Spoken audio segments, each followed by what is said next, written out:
Hey guys, this is your friend Guillermo, just coming back from a nice nap. So I'm bringing you episode 2 of being creative. So we all know that one of the biggest issues when it comes down to any kind of artsy, writing, musically inclined issue is what is deemed the lovely demonic words of writer's block. So let's discuss that on this episode. So first things first is there is nothing much more evil than literally sitting in a chair, going to your computer screen. Sorry, I wasn't prepared. Sorry. No, I'm kidding. Okay. And look, double clicking your screen, and then, oh my gosh, you sit behind a computer screen and you don't know what you want to write. Like this. You see that white screen besides this little tab over here. White screen, nothing.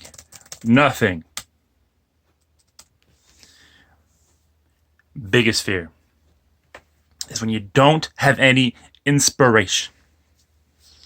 So let's talk about that. What do you do? What do you do when you have writer's block? So there are 1,000 different ways that will help you get past writer's block. My preference is music. If I'm writing like an action part of the book, or I'm writing like a really dark themed story, then I'll lean towards something that's like put me into the mood. Like I'm looking at like Linkin Park, even some kind of like rap music, hip hop. Just something that puts you in the zone of like, okay, I'm gonna write this.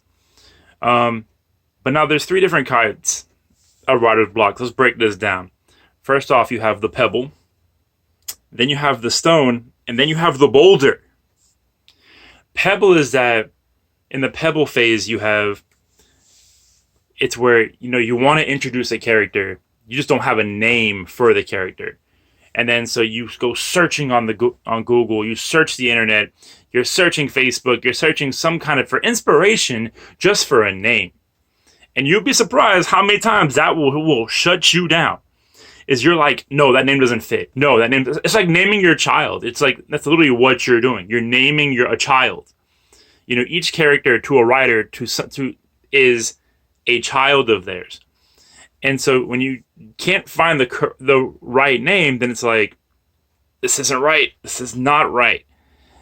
And so that's why I call it the pebble part, because it's like it seems so small to the average person. Like you say, hey, I'm looking for a name for a person. It's like, well, how is that tripping you up? It's like, believe me, as a writer, you want the details to fit. Like you can't just say, hey, okay, well, your name is Bob.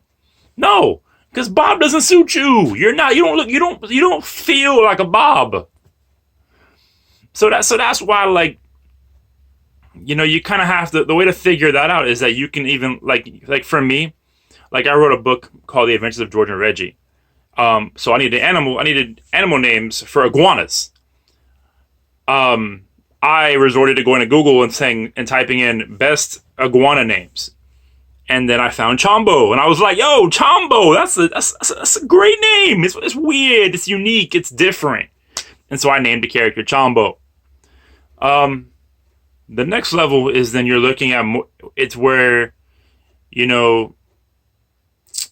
it's more about the idea about, what you want your cities or your world to resemble. Then that's obviously a step higher than just saying, okay, what do you need a character name? Because now you're looking at it as, what do I want their land to look like? Like, they obviously have to interact. Is it going to be a smooth land? Is it going to be hilly? Is it going to be mountains? What is it going to look like? Is it going to be daytime, nighttime? You have to, basically as a writer, your job is to build a picture for the reader that's reading it. Like I know that when I'm writing a book, I always enjoy to write it as if like you're literally watching it on screen on a television or on a movie theater, because one day you do hope that it's going to be in that position. But so you have to kind of envision it, how do you want your book to be seen? And then, is it possible to write it that way to where you can say, hey, I have an idea, this is what I want to portray. And then you have to include, what's the emotion you want them to feel. So that's just part of that. I mean, so obviously right now I'm writing a book about, like, it's called Regress the Progression. It's about a hero or an anti-hero, whichever one he prefers, to help reduce the amount of progression that is currently in his society, because he feels like we're losing the loss of the humanity aspect has become far too great. And so he has to lose a lot in his, not only his business, but in his personal life. And he receives an object that will allow him to return that aspect of society back to where it was. So he can help bring humanity back. And so I'm working on that. And so, it's a very dark setting. And so I have to realize, I have to build it as, it's this highly advanced technological society, but yet meanwhile maintain the fact that, right now he's undergoing a change of process from CEO of one of the leading companies to this outcast. And so you kind of have to shift gears where it's like, okay, boom, you're going to the negative, boom, you're going to the positive, and it's like, okay, you have to figure that out to where you want to go and take it from. And that's what's important about writing, is that there's always different levels and different phases of writing, where you have to include the emotional aspect of it as well. You have to make the reader feel something. It's like, okay, well, here you go, here comes that transition, boom, you're right there. And then, okay, so now that we've gone from Pebble, which is a name, sorry, I didn't mean to offend anybody named Bob out there, because Bob's a great name, Robert, whatever. Next level, developing your environment, your city, your mood for the writing. And then finally, you have the boulder. Big old rock. Not Dwayne Johnson, just a big old rock. I'm just saying that if you've ever stared at a blank screen of Microsoft Word or WordPad or Notepad, whatever kind of program you use, you know what a boulder is. You know what writer's block truly is. So let's talk about that. Writer's block. The easiest thing I can mention it is to figure out, there's three things you have to figure out. One, you have to figure out something you're passionate about. Like in my case, something that I liked about was animals, because you had a million different options for animals. And hey, and then you had to figure out, what kind of story did you want to write? Do you want to write adventure? You want to write a horror? You want to write a thriller? You want to write a love story? There's so many different options and genres of stories you can write, and it was just a matter of picking the right one.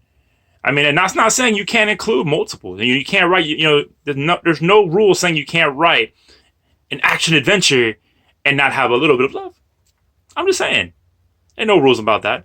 So once you found out what you want to write and what emotion you want to express, then you're looking at it as, okay, what kind of scenery do I want? Do I want it like in the city? Do I want it urban, suburban, countryside? Field, farm, mountains? The options are there. Outer space? Do whatever you want. Hey, you can even create your own world and environment.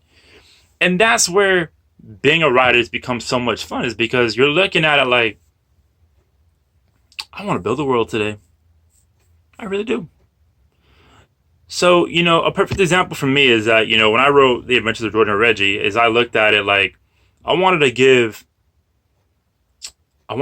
some credibility, and also I wanted to give some viewership towards animals that I feel like weren't very commonly included in other stories. Like, my villain is a narwhal. I get asked all the time, does this really exist? Is this really an animal? And you go, yeah, it's there. It's an animal. You don't see it because, obviously I don't see it. I live in Florida, and it's not exactly a common feature place unless you're in the zoo.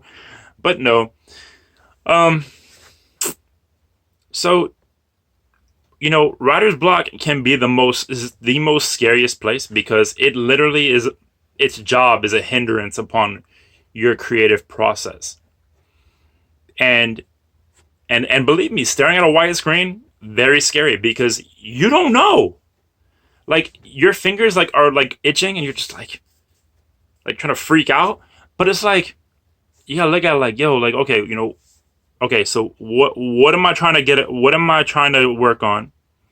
Where do I want to put them? And what I want them to go through? And then that's not even including the fact that because you have a good guy. Like in my case, it's a bear and a bobcat that you need a bad guy. So my bad guy was King Orkin, and he's a evil, maniacal, crazy killer whale. But then I have a new story that I just wrote about Pokul, the purple rabbit, whose bad guy is a dangerous fox. Like in reality, you're playing off the whole predator prey thing, where you're saying, okay, well, hey, this is my hero. Well, who's the anti-hero of that rabbit? Who's the bad guy? You really have to kind of I kind of set out on myself a mission of that I wanted to at least try to write one of each kind, and I haven't gotten that because I've gotten so comfortable with writing about talking animals and talking about heroes and magic and and weird things because I like using my imagination. And so unfortunately, writing a love story, I haven't yet found the balance where I can write a legitimate love story and then be able to have some imagination to it. Like I have to go 50-50, but it's tough. So if you're out there struggling with writer's block and you don't know what to write about and you're staring at the white screen of death because you're like, ah, then, here's some advice.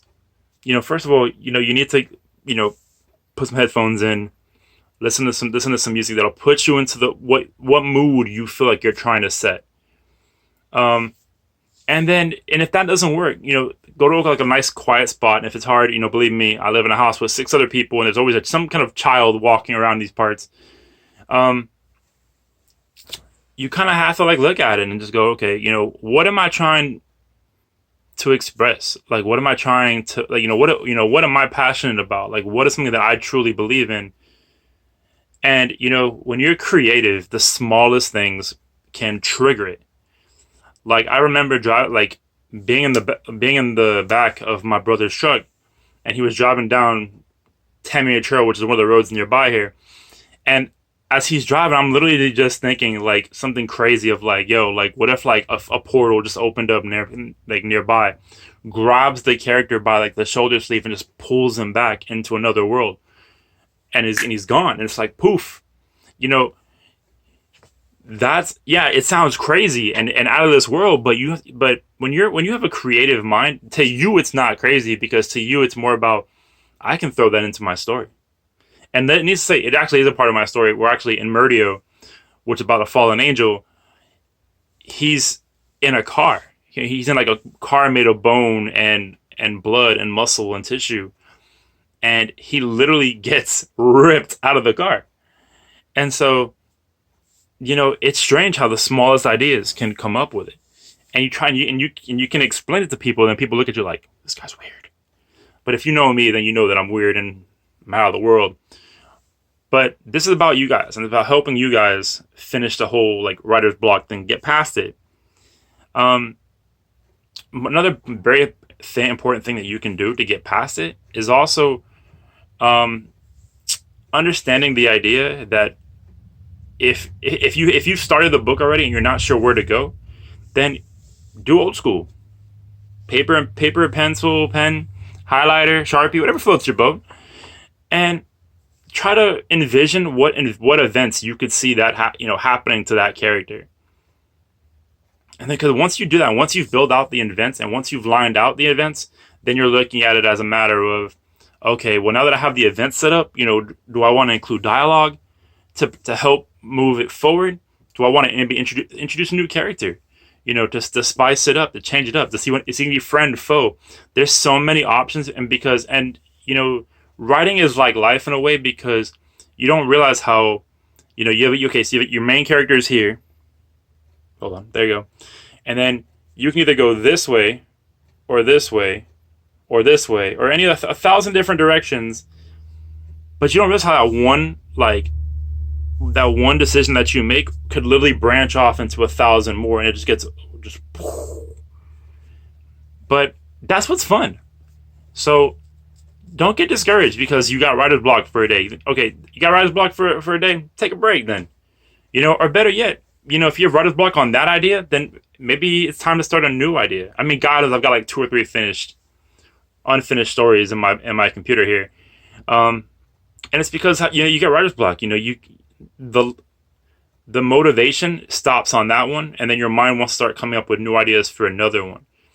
And so you kind of just have to say, okay, take a step back, chill, move on to the next one. But do not let writer's block discourage you, because it's not called writer's stop. It says writer's block. That means that there's a way around it. You just got to find it. So, in regards to a writing space, everybody needs a writing space or a creative space that they can go to. Obviously, when you live and share a bedroom with your significant other, in my case, my wife, I have to make do with what I'm doing. So, I just want to give you an idea about what I'm working with here. So, my computer is actually on my nightstand. That's my fan that helps me sleep. And let's talk about chairs. I bet most of y'all rocking the office chairs. No. Like I said, we've got kids in this house and they ain't mine. But still, I appreciate them because they let me use their chair. Hold on. Oh, I'm not getting an angle. All right, here, I'll make it easier for you. Sorry, awkward. This is the chair that I use to write and what I wrote and I finished my last story on. But you gotta make do with what you got. So, in conclusion, with writer's block, you can't let it stop you. Take a break, enjoy a nice Dr. Pepper, or just do what makes you relaxed and comfortable, and it'll relax your mind, and it'll allow you to find new ideas, new opportunities, new character names, new character stories, and it'll help you pursue more and understand more. And then also you have to figure out, okay, so about if you actually want to start another story, and then you have 2 stories going at the same time. It's just, but all I'm gonna say, guys, is, for the writers, the painters, the music writers, the music producers, the singers, the songwriters, everybody that has a creative side.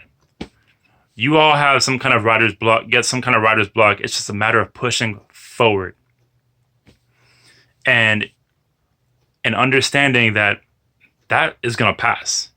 The second it passes, you got to be on it, and you got to be focused, and you got to maintain that this is what you want to do, because it's a way, it's a means, it's an opportunity to express all the emotion that we've been told isn't okay to express, because